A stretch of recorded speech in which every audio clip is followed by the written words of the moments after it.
Imagine if you were once a summoned hero who was fighting the final boss, but was mysteriously returned to Earth. What would you do if you were one day transported back to that world? In a classroom, Suzaku Setsu was lost deep in thought before he is interrupted by his childhood friend, Yuhi. He wishes for her to stop approaching him in public as he doesn't want false rumors to spread about them, but Yuhi doesn't mind. Rather, she is more interested in how long his hair is, and offers to cut it for him. He gives up and agrees to let her cut it, and he also wonders how the other world is doing. Suddenly, the view outside became dark, and a magic circle gradually spreads throughout the classroom. Everyone is in a panic, but Setsu seems expectant about a possibility. The magic seems to have transported them somewhere deserted, and while everyone is confused, Setsu seems to find the place familiar. They hear something in the distance, and what they see are demonic knights approaching them. As the enemies start charging toward them, the panicking students also start to run away. Setsu, however, is very calm. When the knights reach Setsu, Yuhi jumps in to protect him, but it was completely unnecessary, as with a mere flick of his finger, he sends it flying. Yuhi is confused about what happened, but Setsu quickly drags her away towards the others. On the other side, an army of soldiers charge past to clash with the demons. Melee combat doesn't work too well, but luckily there are mages to support the army from behind. The students watch from a distance, but Setsu is confused about why the battle is happening, as the wars should have ended years ago. A girl arrives on horseback, and she tells everyone to leave as this place is dangerous. Setsu seems to recognize her, and she is joined by another knight, who orders the army to charge. The man easily slays a demon, while the girl uses magic to mow down the enemies. While the demons are distracted, Setsu quickly leads Yuhi away to safety. They ended up in the nation of Destinia, where the students are greeted by the king, who calls them otherworld heroes. He explains that the kingdom is being invaded by demons, and proclaims fate has summoned everyone to help the country, just as the original hero did to stop the previous war 5 years ago. The princess elaborates that an otherworld hero had appeared to bring peace 5 years ago, and lowers herself to ask for everyone's aid in the war effort. The students are concerned for themselves, and just wish to remain safe, but the princess somehow takes their hesitation as agreement as she thanks them for their determination. As everyone leaves, Setsu promises Yuhi he will keep her safe. Not long after, the training now begins in earnest. Students are taught that magic is all about having a solid mental image. The girls look constipated, and Yuhi is able to produce some flames, impressing Setsu as he stalks her. He gets caught while walking around, and we learn the girl's name is Elka. She criticizes him for his disrespect and slacking off instead of training. But Setsu doesn't care, and his selfish attitude reminds her of the previous hero of 5 years ago. She criticizes the hero as capricious, egotistical, and uncaring to women's feelings. She warns him it's a dangerous world and advises him to return to training, but he'd rather she try and force him. She charges at him, but he dodges and slaps her cake, leaving her aroused at the familiar sensation. Elka now recognizes him as the previous hero and bows to him in complete submission. As Setsu wonders how long she'll kneel in front of him, Elka excitedly exclaims she's his chair. He ends up sitting on her, and she expresses her pleasure from being his slave. Setsu just finds it creepy how masochistic she is, but Elka finds delight from suffering. The male warrior, Glain, is baffled by their position, but as Elka explains that Setsu was back, along with her weird fetish, he comes to believe her. The group rushes over to inform their companion Thea, but she's already known of his return from the familiar magic power she's sensed. Glain isn't strong with magic, so he didn't know, while Elka pretends she knew all along. Setsu expresses his happiness to return to them, and they welcome him back, happy that he is alive and well. He considers them lucky to be safe considering the battles that broke out while he was away. Setsu wants clarification on the ongoing war with the demons, while his companions also wish to know what happened to him. From their perspective, he abruptly disappeared after his final battle, and Setsu isn't too sure himself. He remembers facing off against Toma, and in their final clash an explosion of magical power happens. Setsu then found himself reborn on Earth with intact memories and magic power, but found himself summoned again many years later. Everyone seems to believe that it's the work of destiny, but Setsu changes the topic back to the war and his suspicions that Toma might be behind the current war. He felt a familiar magic curse on the demon knights he encountered earlier, but according to the group, Toma had also disappeared after their battle, so he might still be alive. Glain is then called away to meet with the king, and Elka states this would have been his job, but Setsu doesn't want to be held back by duties. His original plan was to travel the world after restoring order, and they reflect that the hard-won peace has to be maintained. In a meeting with the king and his officials, the king declares all-out war against the demons. Glain wishes for the king to wait for their emissary to return, but the princess emphasizes that it was the demons that initiated the attack unprovoked. With the timely appearance of the new heroes, she believes that justice is on their side. Even the king seems smug, as he criticizes the previous hero for wanting a non-aggression pact, and agrees that fate is on the side of humanity. With this, there is nothing Glain can do. Yuhi is practicing magic outside and is making some progress. Setsu appears and compliments her talent, and while she's happy with his compliments, she's hesitant to use it to hurt others. However, she promises to use her talent to protect Setsu, and he's happy to see her mood change. The hero party meets in secret, and Glain states he's bought them time, stalling by arguing the new heroes need more time to train. Setsu decides to step up and stop the war himself. Everyone wants to follow him, but he stops them, saying he'll be traveling alone this time. He can't have them abandon their posts, especially since they make up a crucial part of the fighting force. They reluctantly agree, but before he leaves, he needs to retrieve something. Inside the castle, Thea made the party invisible, allowing them to sneak in. Security is tight, but Elka just charges in and beats up a soldier without mercy, much to Glain's exasperation. The man is stuffed into a crate, and they enter an old storage, where Setsu locates his Buster Sword. The guards timely find the knocked-out guard, and the castle is put on high alert. Glain states he'll buy them time, and Thea has Elka follow Setsu, so she is happily dragged away by him. They've made it outside the city, and Elka is about to see him off, but Yuhi rushes over, concerned why he is leaving. Setsu then confesses that this is his second time being summoned, and he wishes to go meet some acquaintances to stop the war. She pleads for him to take her as well, but she'll only hold him back. He doesn't want to put her in danger. Instead, Yuhi asks Setsu to close his eyes, and she uses magic to cut his hair. He's impressed with her simultaneous usage of magic, and Yuhi declares that she'll work hard to get stronger to protect Setsu. He playfully flicks her forehead, and tells her if she can dodge next time, she would pass his test. Saying their last goodbyes, Setsu sets off on his journey. A girl is traveling alone in the middle of the night. She hears strange noises in the distance and seems nervous, but her horse screams at this moment before coming to an abrupt halt. It refuses to move, and what approaches them is a giant hog-like beast. It knocks over the carriage, causing the girl to be flung away, but she seems more worried about the brooch and the box than her own safety. The girl nonchalantly packs her stuff, seemingly having forgotten about the beast that attacked her just prior. But meeting its gaze, she timidly attempts to persuade it with words, stating she's a twig and would taste terrible. Right when she was about to get ravaged, she is saved by Setsu, who easily cleaved the beast into two. Now introduced as Ruri, she seems to think he's after her money and tries to explain that she doesn't have any at the moment.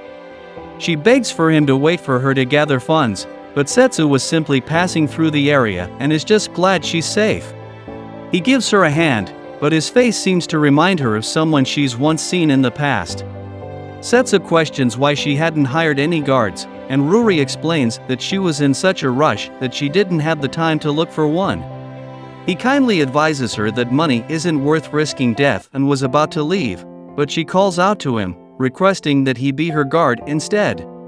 However, Setsu also has his own plans and refuses, but Ruri begs him to accompany her at least partway as she desperately wishes to complete her delivery. In front of the crying, begging girl, Setsu falters and reluctantly agrees to take her to the upcoming port city. And so they ride the horse together, leaving behind the rest of her goods, much to Ruri's dismay. Setsu curiously asks about the package, but she refuses to divulge anything about it. They've now made it to the port city of Marsen, and Setsu marvels at the city's changes. According to Ruri, after the war 5 years ago, trade gradually increased, but that was after he left, so he wouldn't have known. She asks a sailor to take her to the demonic continent, but with wars starting between the demons and humans, obviously, transport there would also have been halted.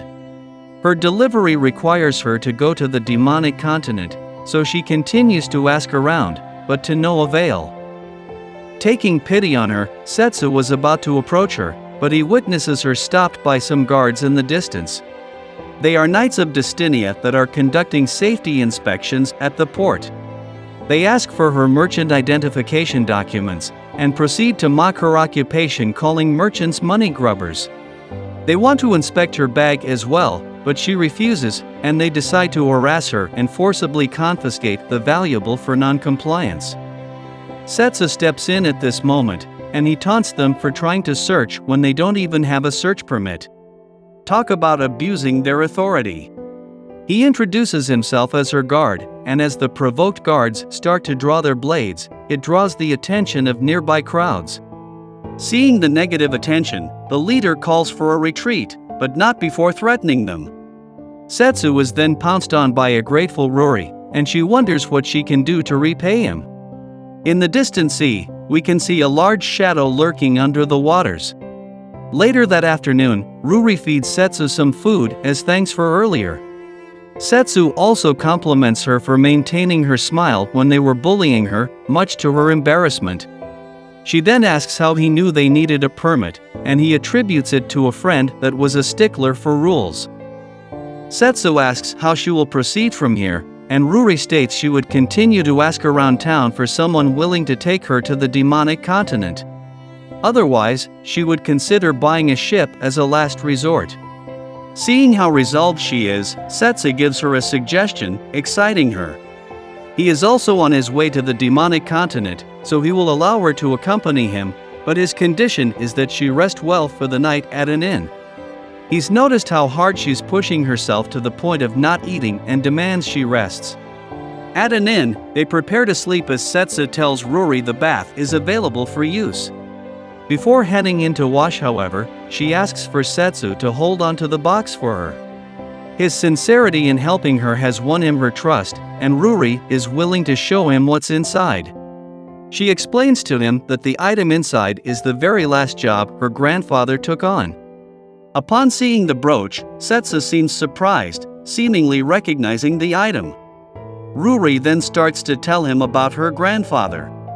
In a flashback, a young Ruri is seen walking in while her grandfather is seen arguing with a customer, not willing to sell his jewelry to an ignorant man who doesn't understand their value. The man asks for a price on the brooch, but the old man refuses to sell to him, stating he's interrupting his business. Instead of arguing, the man drops a large bag of gold coins, and the grandfather instantly changes his tune. As the saying goes, money talks.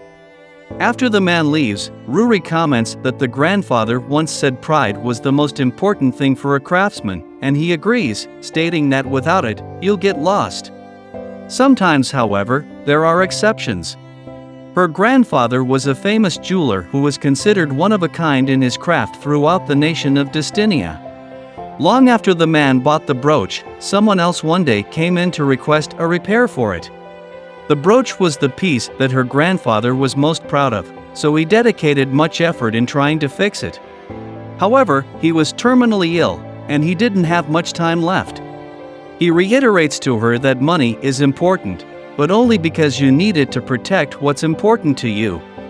Being able to give up everything else to protect what matters is what true pride is. In his final moments, her grandfather trusts her with his final job, and she tearfully promises him that she would make sure it gets delivered. After his funeral proceedings, Ruri makes her determination to see the job through to the end, which was how she ended up meeting Setsu. This is why she places emphasis on delivering the package safely, and she passes it over to Setsu, who uses the opportunity to clasp her hands with his. As she leaves, she reflects that with Setsu she would be able to keep her promise to her grandfather. Setsu examines the brooch, and he comes to the conclusion that it was the one he cast protection on and gave away to a certain female. He worries that with this broken, something may have happened to her. It's now deep into the night, and we see how bad a sleeping posture Ruri has. The guards from earlier come barging into the inn, demanding to know where Setsu and Ruri are, accusing them as spies for the demons. They're not very subtle, so Setsu woke up to their noise. By the time they enter the room, Setsu is already waiting for them, and he escapes with Ruri through the window into the streets below. A chase ensues, and the guards appear in front of them, but Setsu easily uses their back as a springboard and continues running. He lures them into an alley, where they trip over a bunch of randomly placed bottles. And eventually, Setsu runs into a dead-end road that faces the ocean, but he doesn't mind. The guards have finally caught up now, but Setsu merely taunts them to attack. He grabs Ruri and makes a long leap towards the water, but he calls out to the depths, where a giant sea creature comes out for him to land atop of, and he calls it Leviah. He asks for it to take them to the demonic continent, and it slowly swims away. The guards remain in disbelief, and the leader decides to dismiss the case as them dreaming the entire thing up. Far out at sea, Ruri deduces Leviah is actually Leviathan, the god of the ocean. She wonders who in the world Setsu actually is, but her thoughts are interrupted by the sight of the demonic continent in the distance. Leviah aggressively fights a giant squid while Setsu excitedly cheers her on, but Leviah would really appreciate his help at this time. Setsu later reintroduces his friend, Leviah in her human form, to Ruri. She seemed a bit pitiful in her true form, but she arrogantly has Ruri thank her for blessing her with her presence. Leviah then yells at Setsu for not helping her fight the squid, but he defends he knew she could handle it. In reality, he just wanted to see giant monsters battle each other.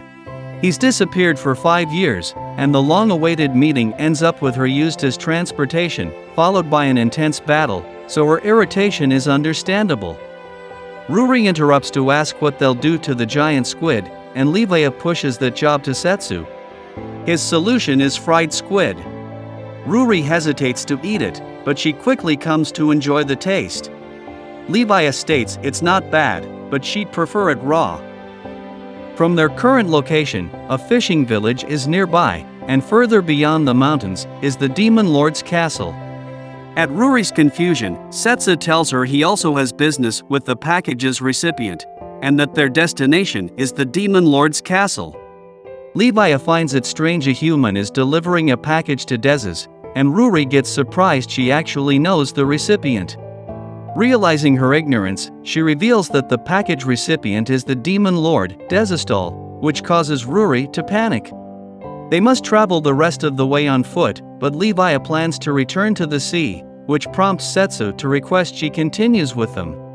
Leviah expresses her frustration, stating she's kept her promise to maintain the peace at sea, but Setsu returns after so long, only to treat her like a boat, and even came with another girl.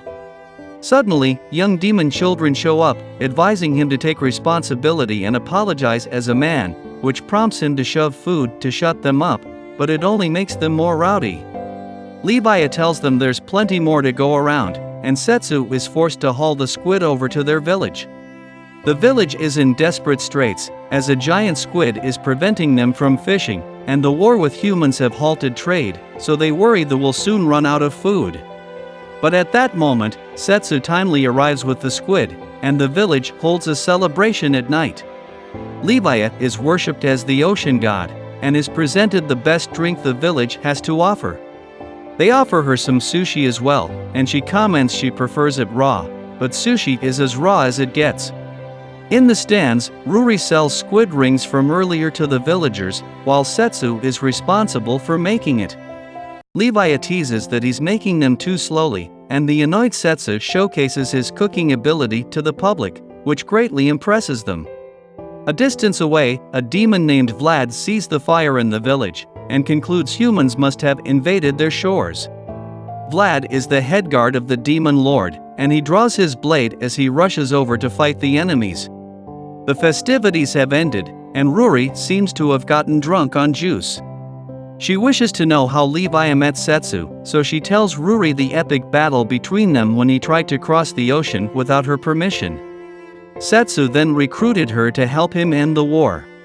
This gains the admiration of Ruri, and she concludes this is how they met the demon lord. But in reality, the noisy war caused her to rampage, and Setsu silenced her with one punch. Levi wonders how Ruri is so clueless, given that Setsu should be famous in Destinia as the hero who ended the war. Finally reaching the conclusion, Ruri now understands why Setsu was so strong and has such connections.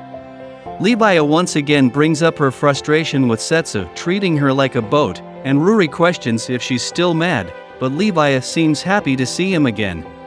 Ruri thinks she loves him, but Levi denies it, saying it's impossible to fall for a human.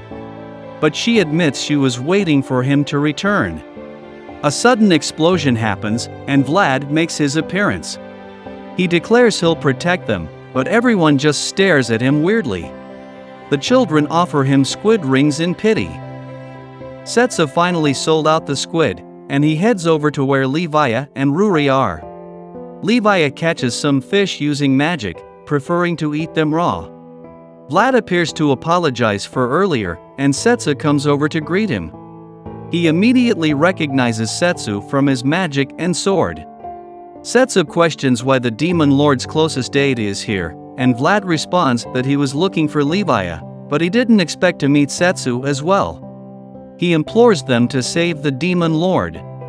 He discloses that someone named Terrence Sneeder asked for Desu's hand in marriage. At Levi's confusion, he clarifies that she's enslaved through a curse. Desu should be resistant to most curses, but a powerful cursed necklace was placed on her. Vlad brings up the war, explaining that the humans suddenly invaded a month prior, using soldiers in massive armor and leaving behind the flag of Destinia. Setsu is baffled at this revelation. Desu was reluctant to start a war, and Terran appeared with an offer to stop it. As everyone questions his capabilities, Ruri reveals Terran is the world's wealthiest merchant, with his company owning most of the ships they see at sea. Both sides need merchants to supply the war, so his claim that he can stop the fighting isn't completely baseless. Desu is willing to be his slave to prevent war, but Setsu demands to know why her aides are okay with this. The generals would rather fight to the end, and Levi states it's because of Desu's promise to Setsu to maintain peace. She thinks it's stupid to cling to a promise made with someone who disappeared, but Levi is ready to help her. Vlad warns them that the road to the castle is full of monsters, but Levi will take care of the fighting. Setsu plans to take a shortcut there, and brags he will be done before Vlad arrives. As they run, Setsu feels nostalgic using the road they exploited to attack the demon lord's castle. They now have company, and Levi initiates the attack on the wolves, easily cutting them apart as they approach her. She inquires his plan once they get to the castle, and Setsu states he'll just blow everything away along with Terran. She wonders if they can stop the war without him, but Setsu suspects Terran is the one behind it. The demons think the humans initiated the attack, while the humans insist the demons attacked first. This war is not a coincidence, and is likely a setup, given that the armored soldiers attacked both sides. Terran isn't necessarily the mastermind, but he is bound to know something. With that in mind, they continue to fight through the monsters, and quickly go on their way. Levi reflects on her past, having not cared about the surface, but by following Setsu, she's learned how beautiful the world is, and wants to protect it. Levi refuses to lose to Desu. They can now see the castle in the distance, and Setsu prepares to wreak havoc on their enemies. In a flashback, we learn more about the demon Lord Desu. Knowing that the world is beyond her control, she fought for the sake of the country and her people. Eventually, Setsu defeats her, but he offers to make peace, and gives her a brooch as a symbol of their reconciliation.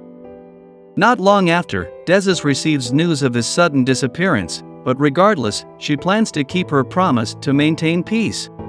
5 years later, Desu goes to survey the city with Vlad, and it's prosperous thanks to trade with the humans. Suddenly, the brooch she treasured most breaks, and Vlad offers to send it to a skilled jeweler in Destinia to have it repaired. One day, reports that Destinia's army is invading reach Desu, but she doesn't want to jump to conclusions. She gathers her top officers to prepare the army, and orders 2 demons to act as messengers to Destinia to find out the situation. She reaffirms her promise to Setsu, wanting to keep it no matter what. With war at hand, soldiers rapidly move to secure supplies, and are angry they were tricked by the humans. They worry about the future, but they have faith that their lord will take care of the situation. However, it's been a month, and there has been no news from Destinia by her messengers. They are holding on for now, but Desu worries her nation won't last at this rate. But at this moment, she receives word from Vlad that Terran Sneeder requests an audience with her. Terran came with a proposal, but it leaves the demons outraged. He offers to use the influence of his company to help end the war, but in exchange, Desu would have to become his wife. In truth, she would become his slave, as he would have her wear a cursed necklace that forces servitude to Terran. Vlad opposes her even negotiating, but Desu requests for some time to consider it.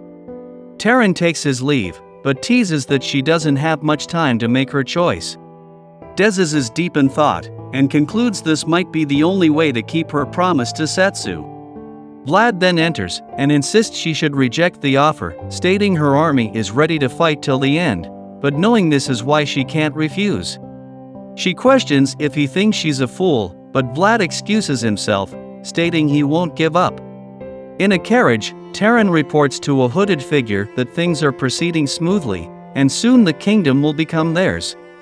They were the ones that sent the armored soldiers to attack both sides, and Terran suggests they pull them back before an actual war begins, but the man refuses, as this is the will of his master. Present day, the day of the wedding, demons are unhappy with the situation, but the ceremony begins, and Desu finally makes her appearance as the bride. She slowly walks down the aisle, and the priest has them exchange their vows. Taking out the necklace, Terran declares he will be the new demon lord, and Desu will be his servant, but promises to bring eternal peace to the nation. With that said, he asks Desu to do her part, and she helplessly lifts her head to accept her fate, only wishing to see Setsu one last time. Terran approaches to place the necklace on her, but a sudden explosion occurs that interrupts the ceremony, and Setsu makes his heroic entrance. He announces that he's here to rescue her, and Desu feels moved. A distance away, Ruri and Vlad are heading for the castle, but they see an explosion happen at the capital. Vlad already knows it's Setsu's doing, and has them speed up. The frustrated Terran questions who Setsu is, and anxiously urges his guards to protect him. But Leviah quickly blocks them, knocking them back with her water magic. Desu is pleasantly surprised by her appearance, and Leviah comments she looks pretty bad in that dress. The hooded figure appears, and targets Leviah using shadow magic. She attempts to dodge, but the spell catches her shadow and keeps her frozen in place. The man prepares to give her a finishing blow, stabbing forward with his magic, but his attack suddenly shattered, and Setsu knocks the man down from behind. He plans to punish the man for making Desu cry, but the man merely chuckles as he recognizes Setsu, stating he'll have something interesting to report to his master. He continues to attack, but it's easily caught by Setsu, and he slices through it. The man launches a barrage of attacks, but it's easily fended off by him. He appears behind him, and smashes him into a pillar. He criticizes him for not taking the fight seriously, but the man decides to prioritize escape to report back to his master instead. He destroys the wall, which creates an explosion of dust to hide his presence as he takes his exit. With the situation cleared, Desu smashes into Setsu, crying how much she's missed him. He's glad that she's safe, and they share a hug. Levi interrupts their reunion, pointing over to the guards that initially attacked them. Their bodies fade away after being uncovered, and they are identified as magic soldiers made from curses. Setsu picks up the necklace, and determines that Toma has to be the one behind the scenes. She suspected that to be the case, and offers to lend Setsu her aid. He wants her to manage the situation here while he goes to visit the king of the beastmen, Regulus. And Desu agrees that it's the best move to make given the situation. After all, they have to keep their promise to each other. Levi asks if they have to leave right away, stating she's burned out from all the running and fighting all night. Ruri and Vlad arrive at this moment, and Vlad is devastated by the castle's destruction. Ruri hands over the box to Setsu, stating it's fitting for him to give it to Desu. He takes out the brooch, and comments that this is the second time as he places it back on her. With everything back in order, Desu reflects that Setsu was the one who taught her what it means to live. The soldiers proceed to clean up the mess, while Taran is taken away. Setsu is about to depart, and Desu shares her farewell, stating she would love to follow him, but she can't leave her position as the ruler. Setsu doesn't mind, promising that once the world is at peace, he'll take her wherever she wants. Vlad seems to be against this, but Levi states he should pick up her slack. Ruri is also staying behind, as Desu has allowed her to open a shop in appreciation for her service. Vlad thanks Setsu once more, stating they'll come racing over if he ever needs help, and they share a bro fist. As they leave, Desu asks for Setsu to return to her once everything's over, and he says his goodbye, stating he'll see her soon. In a flashback, a young Setsu is introduced to his childhood friend, Yuhi, by their parents. She invites him to play together, but he clearly has no interest in her. And so began their beautiful friendship. To Yuhi, he initially seemed like an unfriendly boy, and was intimidated by him. But they spent a lot of time together as they lived close, and he helped her a lot with her studies, so gradually, feelings of love began to form. On their way home one day, Setsu notices Yuhi stare intently at an advertisement for summer classes at a study prep academy. She wants to follow him to high school and asks for his opinion, but Setsu shuts her down, suggesting she aim for an easier school instead, stating it'll only make it harder for her later. This obviously upsets her, and she runs off. Yuhi ultimately signed up for the prep school and diligently studies, but unfortunately, her test scores do not reflect that. On her way home, she bumps into some guys who notice her gloomy appearance and assume correctly that her mock exam results were bad. They tell her to give up on studying and follow them to have fun instead. They gang up on her, but Setsu suddenly appears and tells them to stop bothering her. Misunderstanding that she was dating him, they apologize and walk away. After they leave, Setsu comments that he somewhat agrees with what they said, as reaching beyond your limits won't help anyone. This casts an awkward silence between them, and the tearful Yuhi eventually says even if she's not good enough, she still wants to attend the same school as him. Seeing her determination, he comforts her, stating he has no choice but to help her study. Wiping away her tears, she gratefully accepts his offer. In the present, girls are practicing magic on a target. While they are satisfied with their meager flame, Yuhi shows them how it should be done, creating a flame that engulfs the target, surprising everyone. Elka commends everyone's efforts and ends their training for the day. Instead of leaving, Yuhi rushes after Elka and Glaine, wishing to ask about Setsu. They confirm that he is their companion, but Elka wonders if he feels the same. She has a longing to stand next to him and share their experiences together, but that seems far away. Yuhi then requests for special training, expressing her desire to also follow Setsu. Staring out into the city, Elka states that this is the peaceful world Setsu created. She is sure that even at this moment, Setsu is likely fighting to protect the peace of this world. As Setsu's companions, they are prepared to move at a moment's notice, and Yuhi also declares she shares the same sentiments, but strength is the one thing holding her back. To demonstrate her will, she and Elka face off against each other, clashing through their opposing elements, and fighting in some close combat. Surprisingly, Yuhi is able to keep up quite well, and Elka praises how far she has come, saying that while everyone summoned is exceptional, she is still one of a kind. But even so, there is one key thing Yuhi is lacking. Elka leads Yuhi to the underground sewers, and informs her it's infested with monsters. The army occasionally uses it as a rite of passage for soldiers. She warns Yuhi that something is coming, and what quickly emerges from beneath the water is a large crocodile-like monster. Yuhi is frightened by its appearance, but Elka cautions that there's no time to be scared. She nervously casts a fireball, and it blankets the monster. Thinking she defeated it, she turns away, but Elka yells to not let down her guard. The monster recovers and lunges at Yuhi, and it claws her arm. Despite the pain, she quickly casts another fireball, finally knocking it down.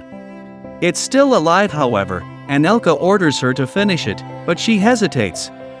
Elka states that while Yuhi may be her equal in terms of magic ability, she lacks the decisiveness to kill the enemy, which is important if you wish to protect those dear to you. Hearing this makes Yuhi recall the first battle she had witnessed in this world, and the brutality of the war. Elka casts her ice magic on the monster, and kills it without flinching. She walks away without a word, leaving Yuhi to reflect by herself on her lacking. Later, while she is sitting alone in her room dazed, Thea knocks and enters to visit. She heals the wound Yuhi got earlier, and comments that Elka was crazy to send her into an actual battle so suddenly. She adds that she sees Yuhi as a fellow companion as well. They might not know what Setsu was like in the other world, but the way he looks at Yuhi is the same as how he looks at them. Thea comforts Yuhi, stating Elka is pushing her because she wants to treat her as an equal. She questions why Yuhi wants to follow Setsu, as it would put her in a lot of danger being near him. Setsu has helped Yuhi many times in the past, so she wants to be of help to him. Coming to an understanding, Thea wishes her good luck and leaves the room to awaiting Elka. She tells her not to worry as Yuhi is strong. Elka is confident Yuhi can protect herself on the battlefield, but she worries her indecisiveness will cost her eventually. But Thea feels they shouldn't force their will on Yuhi, as no one has that right. Rather, they should respect the path Yuhi finds for herself. While Glain walks out from a meeting, he sees Yuhi waiting alone in the distance. He notices her discomfort and tells her that it's natural to be hesitant about taking lives, even if it's for the sake of those precious to you.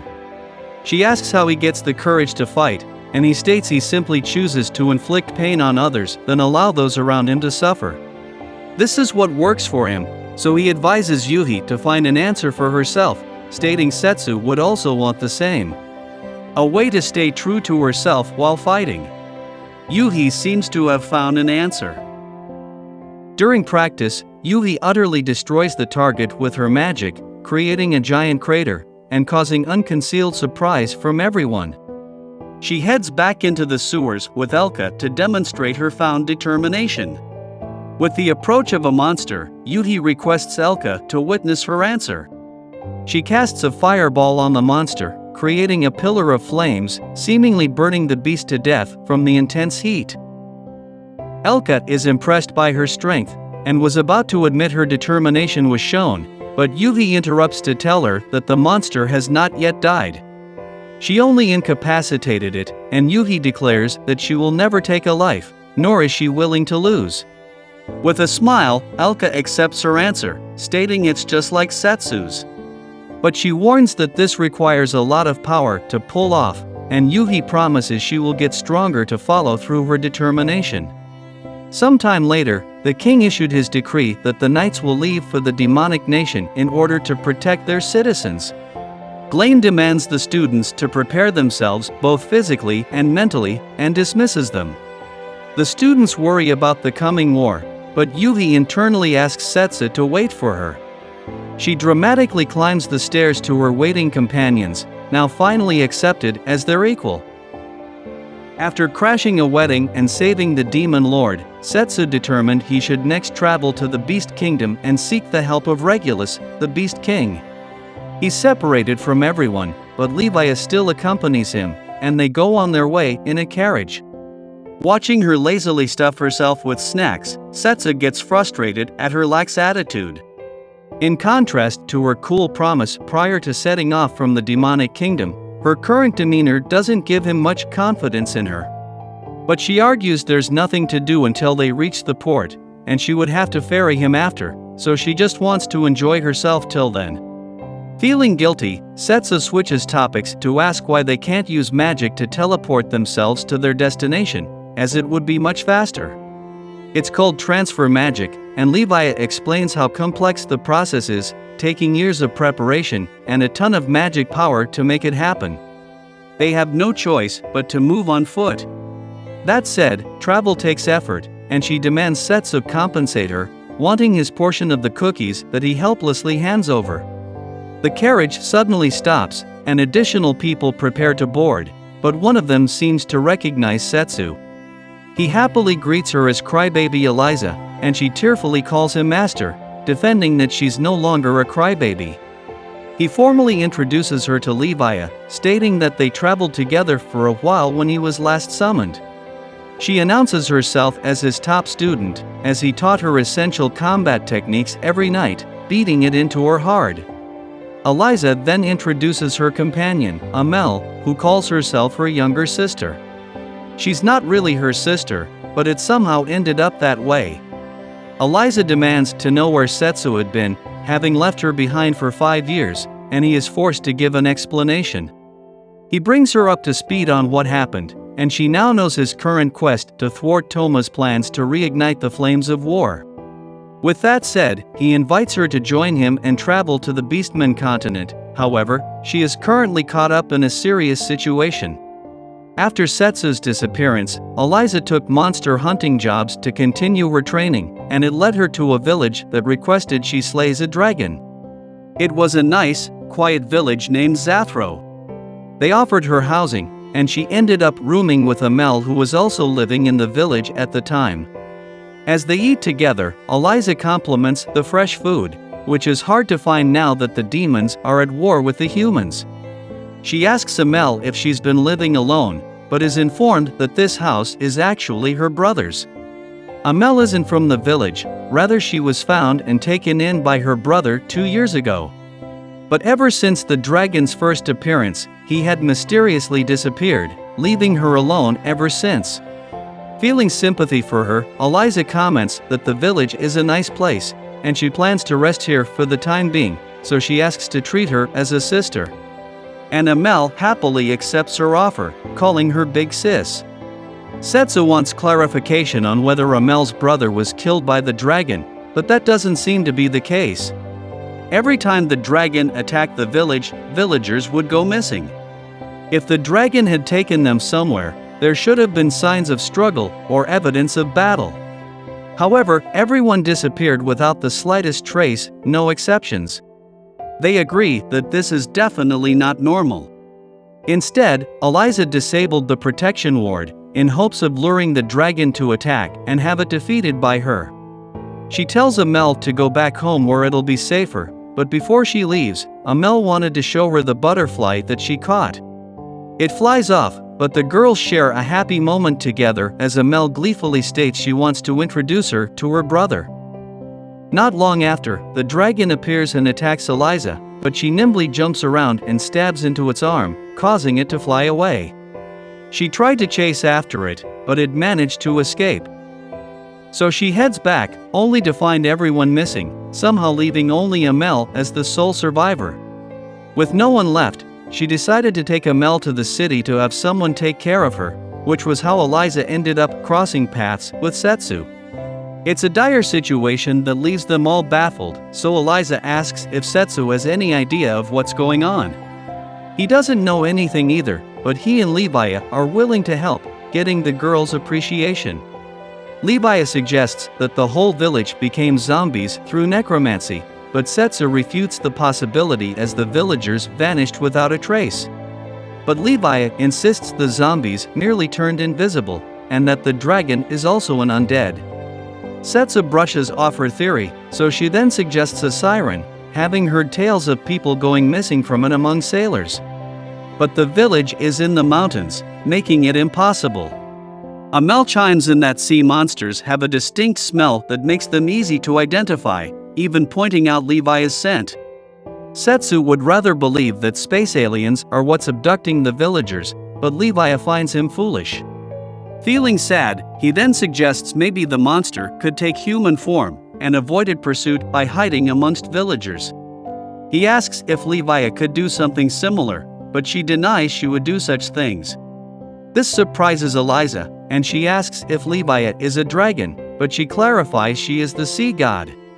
Their discussion is interrupted by the coachman, who informs them he can't cross until the water settles down. Eliza plans to head back to the village to look for clues after reaching the city. And Setsu wonders why a dragon would repeatedly attack the village. Levi suggests either it's looking for prey, or it was drawn there by magic, stating powerful magic could attract monsters to a location. With that in mind, it still doesn't explain how the people just vanished, and Setsu concludes that transfer magic was used, which attracted the dragon over. But magic requires a caster, and at Alize's confusion, Setsu points to Amel. Transfer magic requires years to prepare, and Amel just happens to have joined 2 years ago.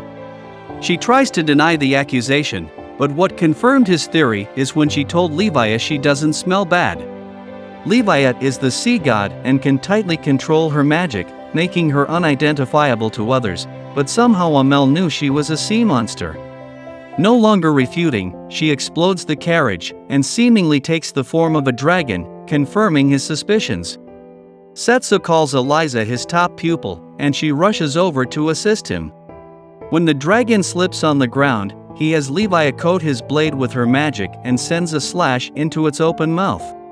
As it retreats, Eliza once again crashes down on it, and impales her blade into its head, killing it. With the situation settled, Setsu and Levi continue their journey. She wonders if it was okay to leave Eliza alone, but Setsu is confident she can clean up the situation by herself. They now see their next destination in the distance.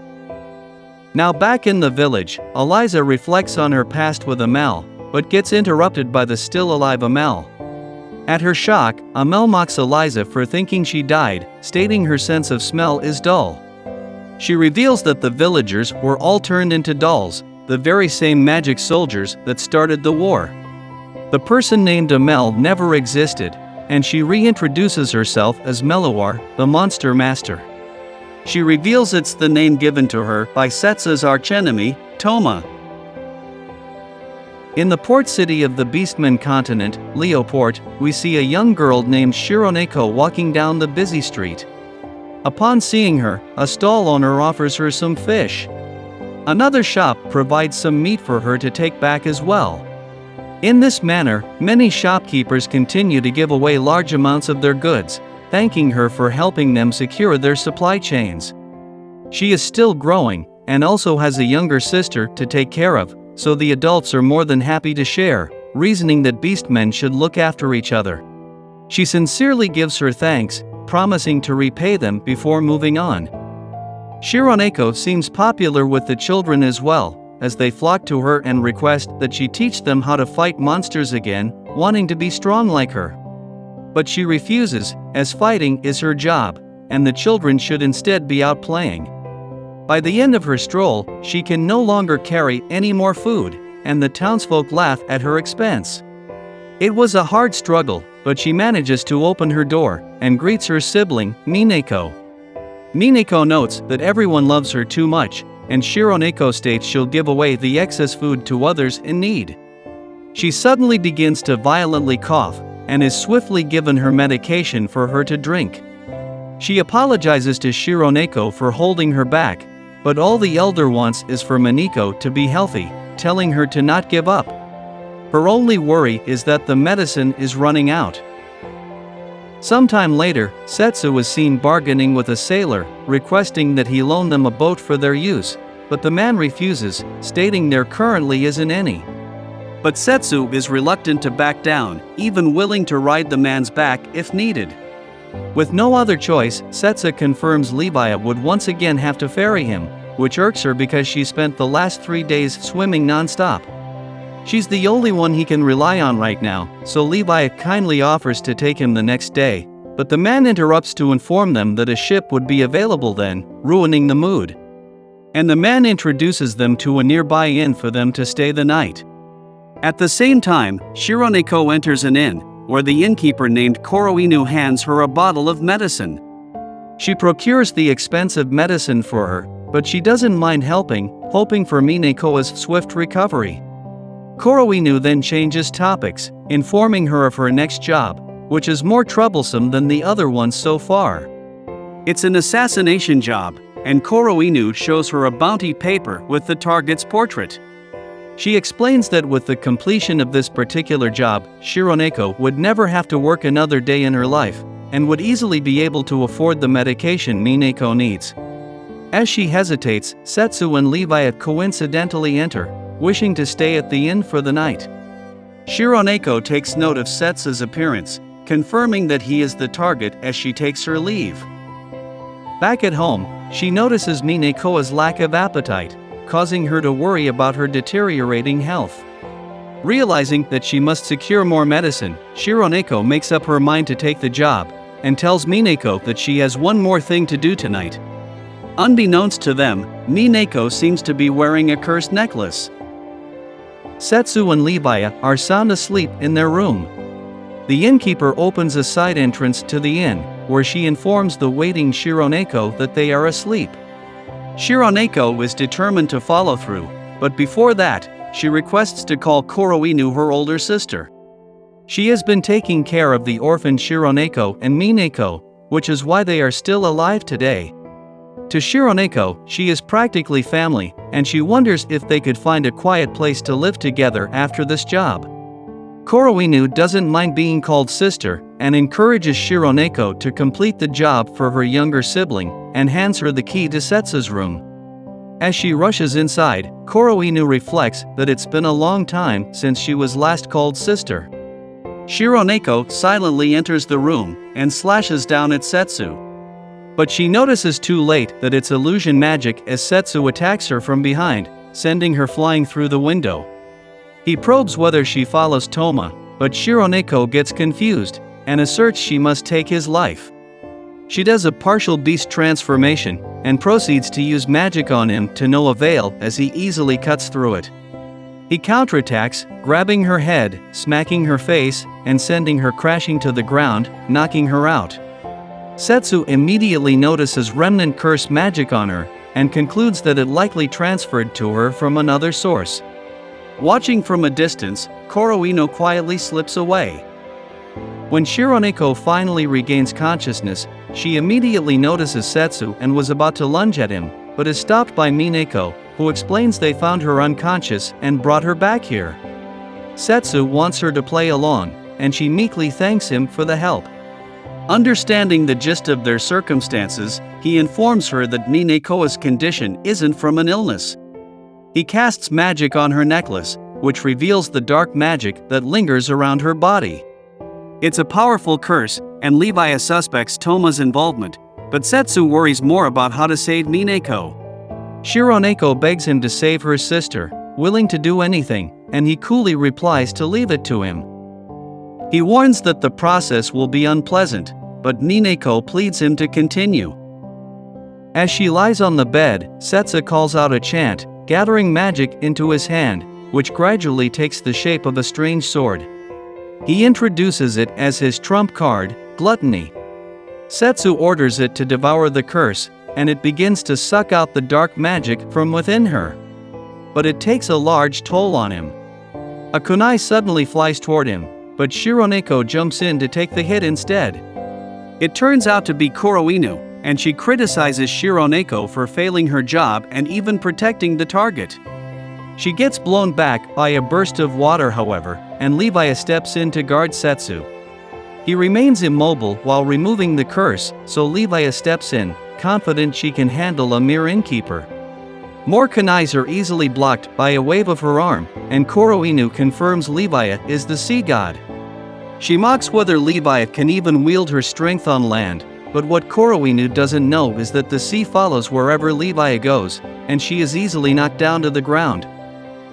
Leviah demands to know Toma's purpose, but Koro-Inu remains silent, not fearing death. Shironeko interrupts to ask why she would do such a thing, but she finds her revolting, calling her pathetic for failing a simple order. She proudly states Toma's goal is to become a god, and destroy all life in this world. Koro-Inu is confident he can reach godhood, and she uses their shock to quickly blind them and makes her escape. Setsu has finally finished the procedure, and Mineko runs over to hug her sister. She's completely healthy now, and the sisters share their moment of relief together. Setsu states Mineko has the same necklace Desu's had, and comments Toma is a total whack job as always, but he's determined to stop him at all costs to maintain the peace. The duo now ride along the river, finally having secured a boat. Leviah complains that they weren't able to rest because of the night's incident, but it's now smooth sailing to the capital to meet the Beast King, and Setsu looks forward to fighting together once again. He suddenly notices the cat siblings a distance away, and has the boat stop near them. The girls plead to follow Setsu, voicing that they are useful in combat. They wish to repay him for helping Mineko, and also want to see Koro-Inu once more. It's going to be a tough journey, but they are determined to follow through, so Setsu welcomes the sisters to the party, and they set off once more to the Beastmen royal capital, Regdam. In the royal capital, Regdam, the king's advisors debate how to handle the war situation between the demons and humans. Some argue they should attack both sides, while others believe they should focus on protecting their people. As his subjects fight amongst each other, Regulus listens helplessly. But he suddenly hears something, and informs his daughter, Roa, as she excitedly runs out of the room. Setsu and his party have now reached the capital, but the guards won't allow him entry. He protests that he personally knows Regulus, but the guards find him untrustworthy and suspicious as a human. Shironeko stands up for Setsu, declaring that he is the siblings' master, but the guards won't budge. Frustrated, Setsu was about to consider breaking in, but suddenly notices someone dropping down from above. Roa lands on top of the stubborn guards, and she quickly identifies Setsu by his scent and presence. He happily greets her and states that she hasn't changed. The cat siblings are shocked when they realize she is the Beast King's daughter. She uses the opportunity to attack him, but he isn't fazed as he easily takes her down. She expected nothing less from her future master, but Setsu denies ever stating he'd be her master. Roa clings to him as she inquires about his sudden disappearance, and he rubs her chin to calm her down. Their PDA causes the others to get jealous and annoyed. Regulus then also joins the commotion, and he happily gets smashed to the ground by Setsu, finding the moment nostalgic. Quite the deja vu moment, like father like daughter. The king notes how different Setsu's appearance is, but his smell and presence undeniably make him Setsu. In celebration of their reunion, Regulus insists on a fight prior to the feast. But Setsu is here on some urgent business. He informs Regulus that Toma is still alive, and is the one behind the war, plotting to kill everyone. Hearing this, he wanted to join Setsu, but Setsu advises that Toma might have something planned for this nation and insists he continue to protect his country instead. This saddens Regulus as he really wanted to fight together with Setsu again, but Roa states she would go in his place. They are interrupted by Ruga, the commander of the nation's army, and Roa's self-proclaimed fiancé, as he states both humans and demons are their enemies and is strongly against providing any support to them. Regulus vouches for Setsu as his former comrade, but he's been missing for the past 5 years, and Ruga questions how they can ascertain his allegiance. Roa intrudes, adamant that Setsu can be trusted, but Ruga refuses to change his position, leaving them at a standstill. Seeing the logic of both sides, Regulus decides to determine the outcome with a duel, and Ruga formally challenges Setsu. Taking advantage of the commotion, Regulus declares that the winner would be betrothed to Roa. The fight will take place the next day at noon, and Ruga disdainfully tells him to prepare to lose. Setsu complains to Regulus for making more unnecessary work for him, but Regulus states it's the best way to gain the beastman's support. Roa also begs him to help her convince Ruga, leaving him with little choice but to comply. As night falls in the kingdom, Roa asks Ruga for a moment of his time. She tells him that Setsu's strength is above his, and that he has no chance of winning. He has already known this from the beginning, but he refuses to back down. Ruga, however, believes he still has a chance of winning, showing her a magic rune he's received from a mage that converts his will into strength. He knows that he probably shouldn't rely on such things, but to protect Roa, he won't hesitate to sacrifice his pride or even his life. Roa leaves disappointed, feeling that he isn't looking at her, which was why she could never love him. It's now the moment of their duel, and the crowd excitedly cheers for their side. Setsu is overwhelmed by how blown up the situation is, but Roa tells him to do his best. The frustration in Ruga grows as he watches their interactions.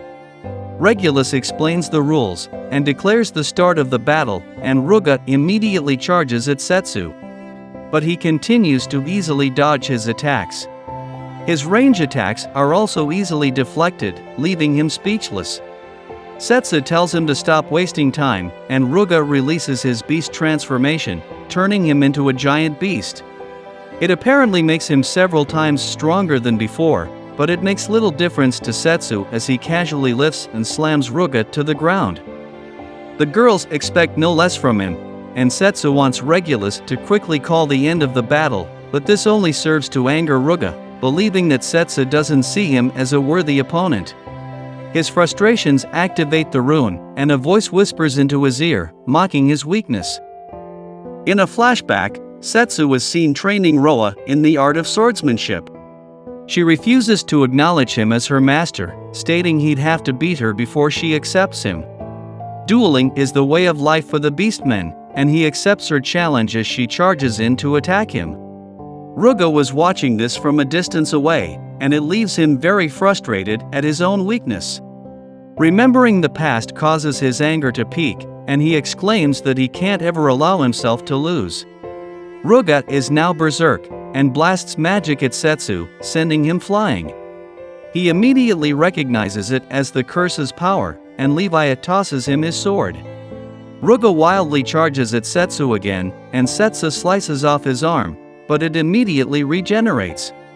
He indiscriminately attacks everyone in his vicinity, and as Roa approaches, Setsu stops her, warning that the curse can transmit to her. He wants to stop Ruga without killing him, and has Roa protect him while he starts to summon his sword, Gluttony. Suddenly, Ruga's head disappears as the voice from earlier greets Setsu. It turns out to be his enemy, Toma, and he explains that he had to stop Ruga, as he was unworthy of Setsu wasting his power on him. Toma wishes he could greet him in person, but he's glad to be able to see Setsu again. Roa angrily questions Toma, but Setsu blocks her from approaching. This triggers Toma, annoyed she's interrupted his moment with Setsu. Watching him protect Roa makes him hysterical. Frustrated Setsu would protect someone other than him. Toma declares that he is the only one that can make Setsu happy, so he'll get rid of all unnecessary life, wanting to live a quiet life together with just Setsu as gods. But Setsu finds him deranged, stating that if he dares to claim innocent lives, he'll cut him down again. Disappointed, Toma informs him that the humans have started their attack on the demons, and wonders if he'll make it in time to protect them as the hero. He insists he'll definitely win him over this time as he fades away, and the now headless body of Ruga falls over. With everything over, Setsu is left pondering. Regulus apologizes to him, blaming the situation on himself, but Setsu insists it's not his fault. He will be heading over to the demonic continent now to stop Toma, and Regulus would have a ship prepared for them. He plans to follow as soon as his army finishes its preparations. Bro fist moment. Roa continues to silently watch over where Ruga died, and Setsu asks if she's alright. She's fine, and states she can get sentimental later as there are more pressing matters to attend to. As they leave, Roa asks Ruga to watch over her. 10 years ago, two boys were summoned to another world by the humans of Destinia. They are proudly welcomed by the king and his people, who declare them as God-sent heroes who will save their nation. However, one of the boys strongly argues against it, stating he never agreed to become a hero. Nor does he have any idea of what's going on. Angry that they would dump their own problems on them, he demands an explanation.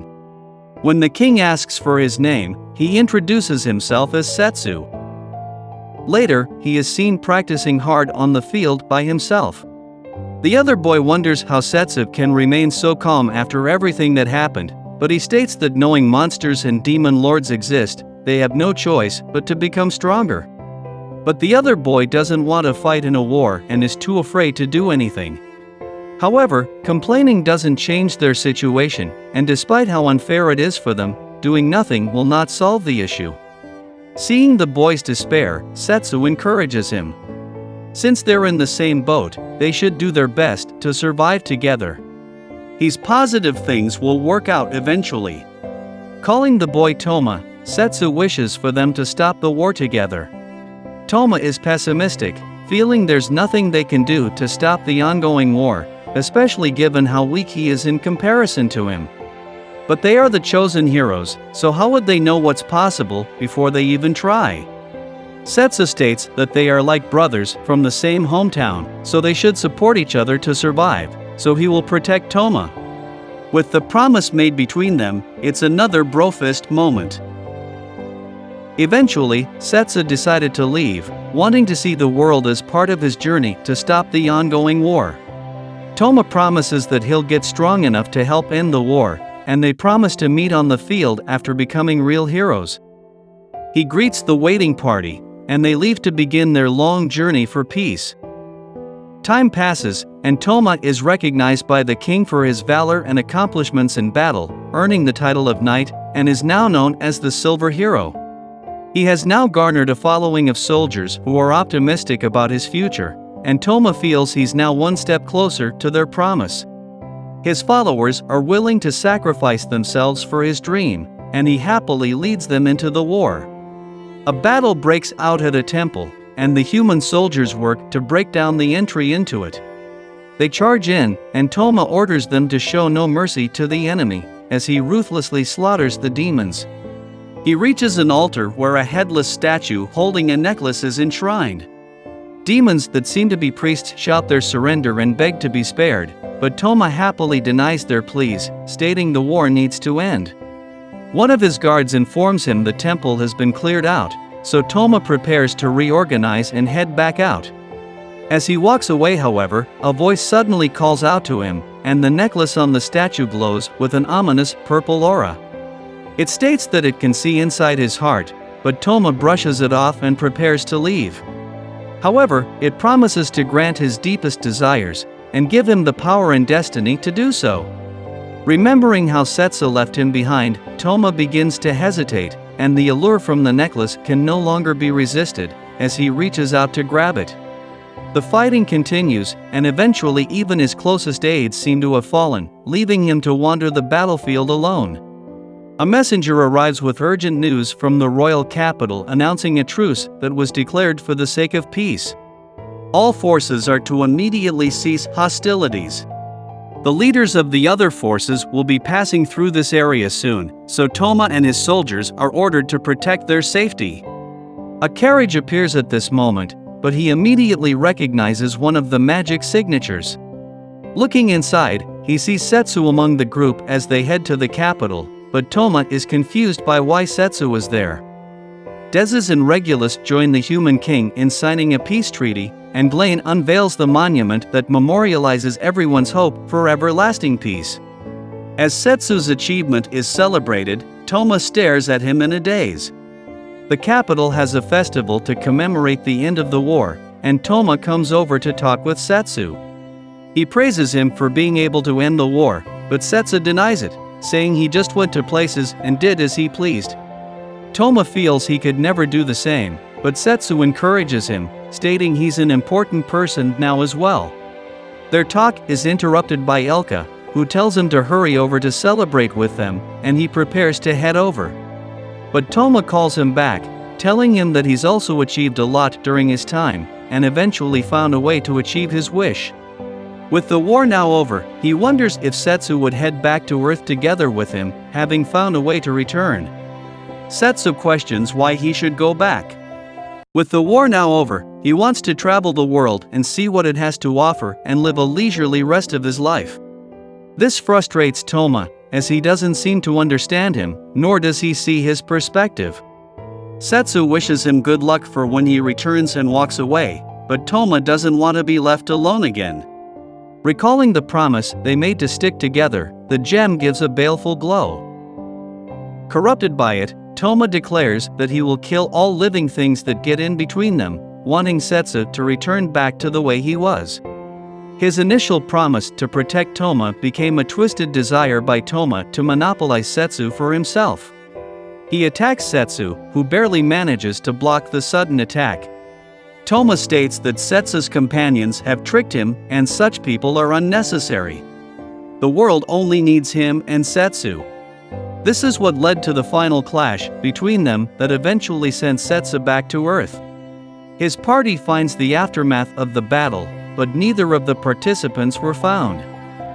Back in the temple, the wounded Toma wonders what to do, telling the gem that none of his wishes came true.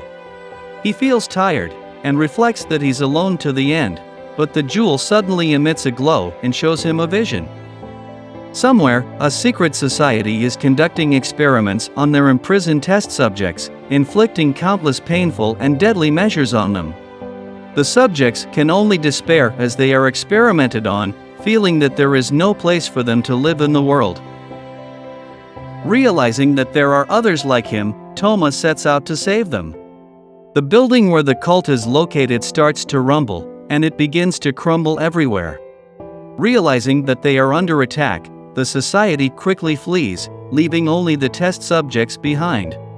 The building is eventually destroyed, but somehow the subjects remain safe as Toma happily greets them, telling them that they are now free. He asks them to join him in destroying the world. They are similar to one another, all people rejected by the world and left to fend for themselves. And so began their own journey to vent their hatred. This is what led up to the most recent event where Toma greets Setsu, wanting to win him over to his side this time. He and his team want to become gods, and watch the world burn as it wages a pointless war. The ships heading for the shores of the demonic continent carry the soldiers of Destinia and the summoned heroes. A soldier informs his general that they will be landing soon, and the general gives a speech to motivate his subordinates for battle. On another ship, Thea informs her party that she discovered traces of Toma's magic, having no doubt that he's waiting somewhere at their destination. Their true enemy is not the demons, but him and his followers. Unfortunately, no one is likely to believe them, and they would be accused of being spies if they tried to argue otherwise. Despite knowing it's a meaningless war, they can do nothing to stop it. There's been no news from Setsu, but Yuhi knows he's out there doing his best to stop the war. Recalling their moment together prior to him leaving for his journey, and Setsu's declaration that he wants to protect everyone, Yuhi places deep trust in him. The party concludes that their best course of action is to stall for time until Setsu can arrive. They will fight to prevent casualties as much as possible. With that, the party is ready to win back the peace. The ships start to dock, and the soldiers begin their charge at the demons.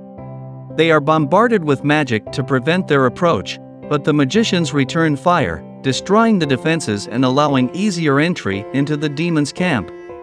While this happens, Blaine takes charge of the summoned heroes, and informs them their group will be flanking the demons from the side. Thea warns everyone to not chase after fleeing or injured enemies, and they wait for the demons to be distracted before charging forward. Setsu's party does their best to incapacitate the enemies, but the newly summoned heroes hesitate in the face of battle. They believe it's a do-or-die situation, and everyone separates to fight their own fights, leaving a scared girl alone. A demon sneaks in to attack her during her confusion, but Yuhi rushes in to protect her as the girl apologizes for being useless. She then witnesses a group of guys surrounding a downed demon. Believing that he will have to kill, he prepares to finish him off, but is interrupted by Yuhi.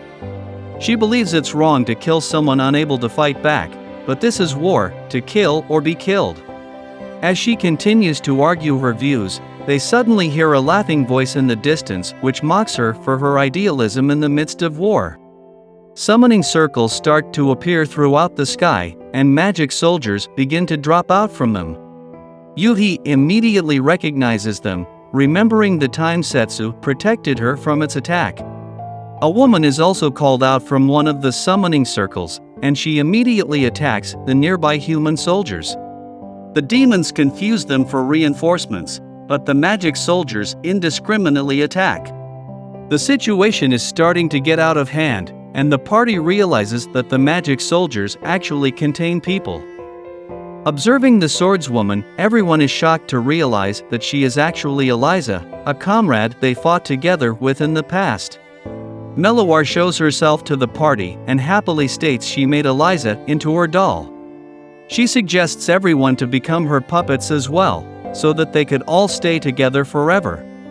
The angered Elka rushes to attack her, but Meloir blocks her using Eliza. Under the control of her marionette magic, Eliza is unable to recognize her former allies. Meloir then slashes her wrist and fans her blood out on the ground.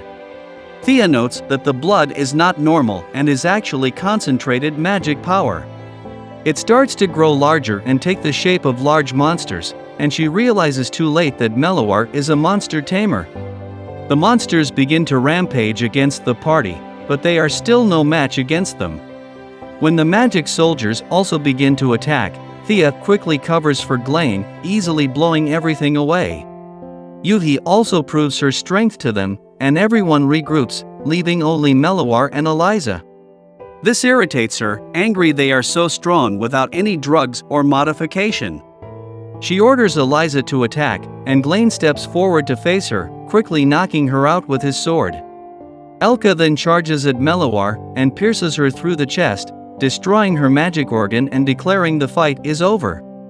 She states this is the price she must pay for starting a war and begins to walk away.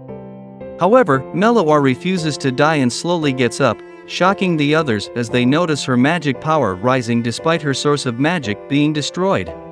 She reveals that her body has been modified, containing an extra lung, heart, and magic organ. She and the others were experimented on to be used as weapons, but Toma was the one that freed them from their miserable fate.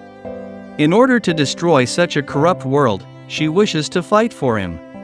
Meloir creates another summoning circle, going well past her limits, likely at the cost of her life.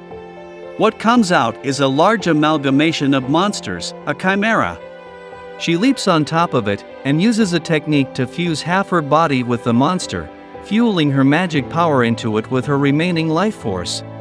The chimera begins its rampage, and Meloir mocks the party to try and dodge its next move. It charges a breath attack, and Yuhi with Thea quickly erect a barrier to block it, but she wonders how much longer they can last. Thea is exhausted at this point, and the others begin to lose hope, but Eliza suddenly appears behind Meloir and thrusts her sword through her chest once again. She sheds a tear and hugs Meloir, calling her Amel. Eliza recalls the memory of her time together with her, wanting to have spent more time with her, even wanting Amel to treat her like family. This was a precious moment for her, and she continues to hug her as Meloir dies and gradually hardens into stone. Eliza's injuries are serious, but luckily she isn't in life-threatening condition and can survive with some healing. Meloir was much stronger than what they anticipated, and the party is in dire need of rest. Unfortunately, the soldiers are suddenly attacked by a giant hand, and another of Toma's subordinates reveals himself. Everyone is exhausted and isn't confident they can beat him in their current condition, but Yuhi steps forward, telling them she would face him on her own. Despite the party pleading otherwise, she insists, confident that Setsu would have done the same if he were there. Realizing they don't have much leeway, they entrust the fight to her. Yuhi is eager to demonstrate her strength, and the enemy acknowledges it, but they are interrupted by Setsu, who suddenly drops in. He compliments Yuhi for having done well, and tells her that she is now safe. Everyone is overjoyed to see him again, but Yuhi reacts the fastest, attacking him with a fierce hug. He apologizes for making them suffer, but Yuhi is more excited to show him the results of her training with Elka. She gets down on her knees and takes a pose, ready to have Setsu sit on her as he did on Elka in the past, but he is not amused. He tells the others to stand back and prepares to confront his opponent. The man is happy to have a rematch with Setsu, and from the magic power, Setsu realizes he was the one that attacked him back in the wedding fiasco with Desu. He's honored that he remembers, but states he has gotten stronger since that time. Noticing Setsu's glance at his party behind him, the man questions why he cares for the weak. They are nothing but insects that get in the way, so he wonders if caring for them brings him pleasure. It has nothing to do with strength or pleasure. They are precious to him, so he protects them. Similarly, he protects the world because he wants to. And so they begin their fight. In a different place, Koroinu launches her attack on the soldiers, but gets interrupted by a reunion with the cat siblings. The girls are happy to see her again, feeling deep inside that she isn't a bad person. They want to come to an understanding with her, but she finds this laughable, sick of them calling her their older sister. She demands they die without resisting if they truly consider her their sister. Mineko steps forward to protect her hesitant sister, but Shironeko has finally resolved to fight against her. Koroinu rushes to attack them, but there isn't much they can do against her, each getting wounded by her agile attacks. But Shironeko orders her sister to follow her lead, using a dynamic entry on her, and Mineko finishes by kneeing Koroinu to the ground. The fight seems to be over, but Mineko is suddenly wrapped up by black tentacles, and Koroinu now has additional limbs growing out of her back. She rebukes them and their sisterhood, and casts her limit break, ready to finish them off. She launches an attack on Shironeko, but she isn't able to dodge it and is beaten down. Koroinu mocks them once more about sisterhood, and Mineko gets angry on her sister's behalf, but Koroinu insists siblings are a curse. Slowly getting up, Shironeko tells her that she is mistaken, and Koroinu directs her limbs to attack her again, but she's managed to reach Mineko.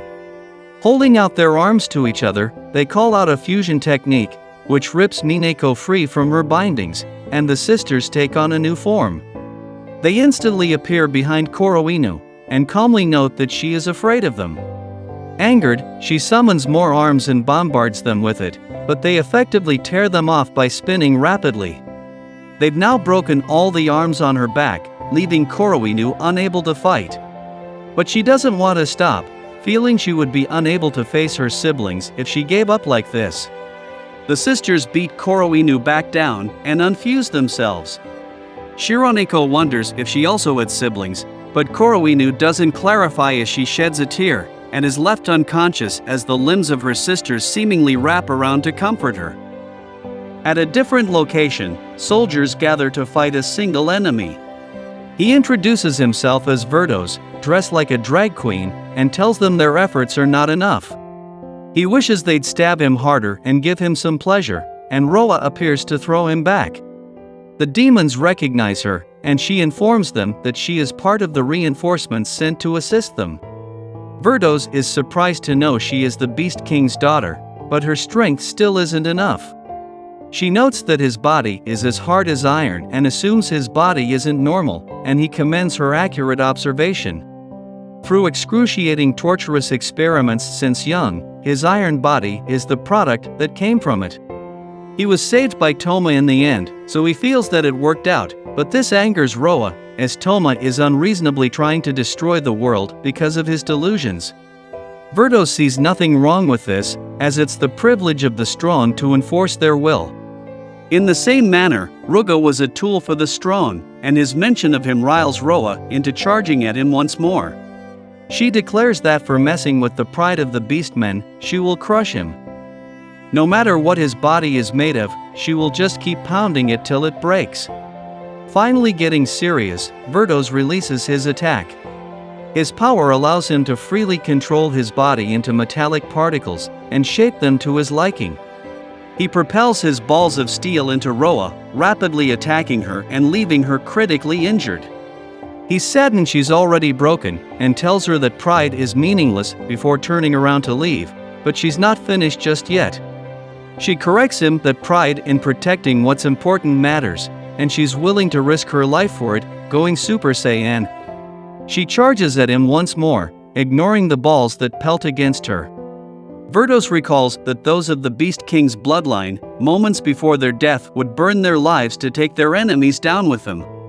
He hardens his body further, but her fists begin to break it down. In response, he pierces through her with many rods, but it isn't enough to finish her, and she quickly lands a fatal blow on him, before succumbing to her injuries. Verdos makes his way over to her and casts healing magic, allowing her to survive. He was moved by her foolish pride, so he wanted her to live on. Realizing that Verdos isn't evil, Roa states she'll also carry his pride with her. Setsu is the last one still fighting now. The man traps him with one of his techniques, but it's useless against him. He tells the man to give up and call Toma over instead, but the man isn't done just yet and releases his limit. Now covered in armor, he clashes once more with Setsu, but Setsu cannot damage him. The shadow armor absorbs all energy, rendering his attacks useless. In response, he gathers his power, sending a single slash to the man, who barely manages to deflect it at the cost of his armor and sword. Setsu tells the man to give up, but he and the others were created to fight. If he loses, he will have no purpose. Their only salvation is to resist until their last moments, so Setsu angrily obliges and finishes him off, and the man gives his thanks for the opportunity to fight him. Toma has sensed the demise of his subordinates, but he is excited at the prospect of facing Setsu once again, slowly walking into the capital of the demons. He has revealed his location to Setsu, and they prepare to face off one last time. Back in the castle, Levi urgently heads over to Desu's to check the situation on the warfront. The capital is now secure, and she's felt the magic of 3 strong people vanish from the battlefield, and correctly deduces they are Toma's subordinates. She believes that the tide of battle now favors them, but they are interrupted by Toma, who appears behind them. He casually greets them but states that as long as he exists, the results will remain the same no matter how the battle goes. Toma prepares to fight them, telling them to do their best to resist while he teaches what it means to despair. Setsu soon rushes into the castle, worried about the safety of the girls. They lay defeated at the hands of Toma, and he gets angry upon seeing their condition. Toma calmly greets him, offhandedly remarking how jealous he is to see him rush over for his friends. He was waiting for him to arrive before he kills them, but Setsu suddenly attacks, unwilling to let that happen. They're past the point of talking things out, and Toma agrees, stating they'd have plenty of time to talk once the world is destroyed. Setsu and Toma clash once more, slowly gathering their strength. Toma morphs his sword into a spear, but Setsu easily deflects it, sending it through the building and into the clouds, or even the sky cracks apart. Witnessing this, the girls get shocked, acknowledging that they are on another level. But this was merely a warm-up for them, and they prepare to fight more seriously. Toma initiates the battle, and Setsu parries the blows, sending a slash to counter them. Toma uses the distraction to attack, successfully landing a hit on him. He mocks that Setsu has lost his touch, but as soon as they clash, his sword gets knocked out of his hand. Surprisingly, Setsu drops his sword, opting for a fistfight instead. Toma uses magic to make distance from him, but he's also garnered some injuries now. He plays it off as having let down his guard, forgetting that Setsu is a tricky fighter. He calls back his sword and changes its form into that of a bulky gun, and he sends a blast of energy at him, easily piercing through a mountain a distance away.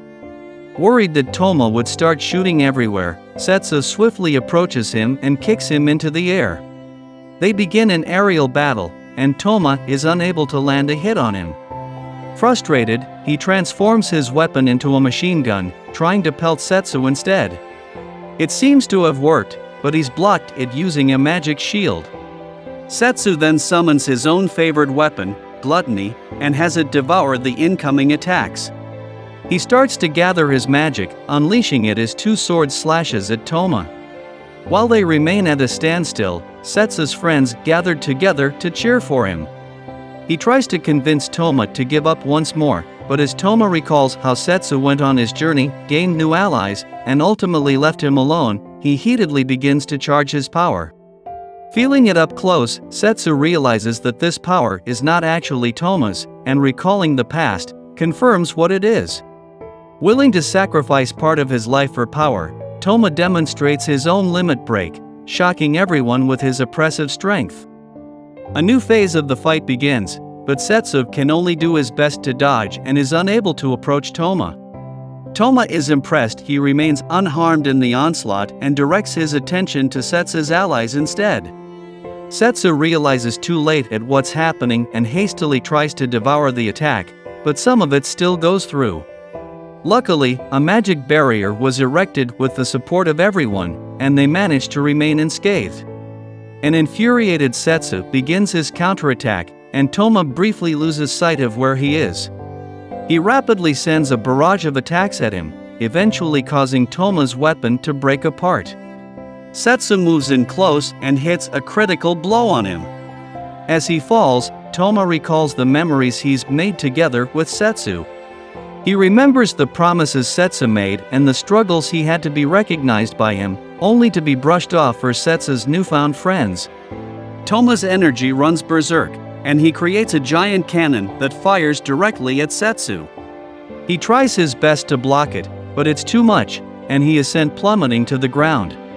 Toma lands next to him, and seeing Setsu struggle to get up, gets excited at the prospects of victory.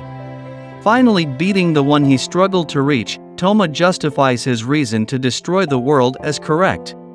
He's celebrating too early, however, and Setsu is ready to begin the final phase. He casts dimensional magic on him, shocking Toma at how much strength he still has left. Now trapped, he can do nothing but watch as Setsu's attack quickly encroaches on him. He falls into despair, afraid that he will die, and terrified of dying alone. All he wanted was to stay by Setsu's side and be protected by him, but Setsu shows no remorse as Toma gets swallowed by the darkness. As it begins to snow, Setsu observes the defeated Toma. The corrupted jewel is now shattered, and Toma gradually awakens.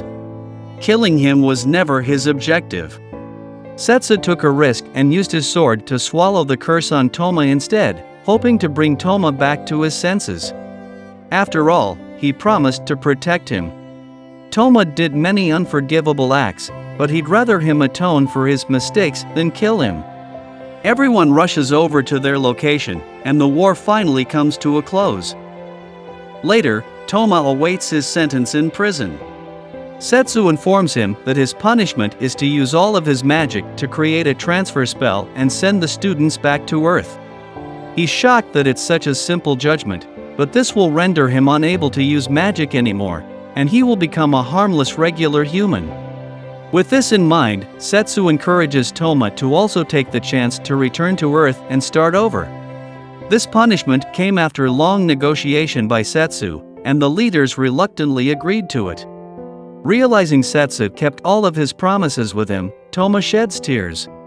Using magic one last time, he creates a transfer circle, allowing the students to enter its bounds and be taken back to their world. Setsu wonders why Toma didn't return with them, but he wants to atone for his mistakes. He tells Setsu that he will be going on a long journey, wanting to see the world and look for ways to help it, just like Setsu did all those years ago. With Setsu's acknowledgement, they walk their separate ways. Now that the world is at peace, he can finally go off on his own adventure like he's always wanted. Elka very much wants to follow him, but she and the others have too many post-war duties to deal with. Instead, it's Yuhi that will be joining him, more than happy that she can keep him company. They say their farewells and depart, and they eventually make it to the sea, where Levi sits waiting. She's proud to show off how safe the sea is with her protection, but a giant octopus pops out, and she is forced to eat her words.